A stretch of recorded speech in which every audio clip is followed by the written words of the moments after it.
Goalkeeper না, এ যেন রীতিমতো চীনের প্রাচীর ইরানের। বিশ্বকাপে রীতিমতো বেলজিয়ামকে নিয়ে ছেলে খেলা করলো ইরান। দর্শক, বিশ্বকাপের অন্যতম শক্তিশালী দল বেলজিয়ামকে রীতিমতো কাঁদিয়ে ছাড়লো ইরান। ইরানের শক্তিশালী রক্ষণ দুর্গ ভেঙে একের পর এক আক্রমণ চালালেও গোলের দেখা পায়নি শক্তিশালী বেলজিয়াম। ইরানি গোলকিপার আলীরেজা বেইরান ভান্ড রীতিমতো হতবাক করে দিয়েছে বেলজিয়ামকে। দর্শক, বিশ্বকাপের গুরুত্বপূর্ণ ম্যাচে মাঠে নেমেছিল বেলজিয়াম ও ইরান। আর এই ম্যাচে স্বাভাবিকভাবেই ফেভারিট হিসেবে মাঠে নেমেছিল বেলজিয়াম ফুটবল দল। আর ম্যাচের শুরু থেকে ইরানকে রীতিমতো চাপে ফেলে দিয়ে একের পর এক আক্রমণ চালাতে থাকে বেলজিয়াম। তবে ইরানের রক্ষণ দুর্গ যেন রীতিমতো চীনের প্রাচীর হয়ে দাঁড়ায় বেলজিয়ামের জন্য। ম্যাচের 25 মিনিটের মাথায় উল্টো গোল খেয়ে বসেছিল বেলজিয়াম।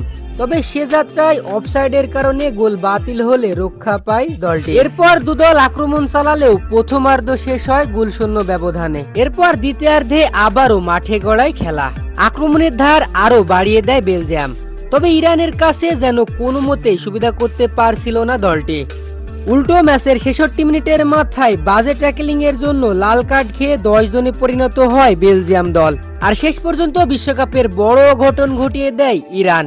রীতিমতো শক্তিশালী বেলজিয়ামকে নাজেহাল করে ছাড়ে ইরান।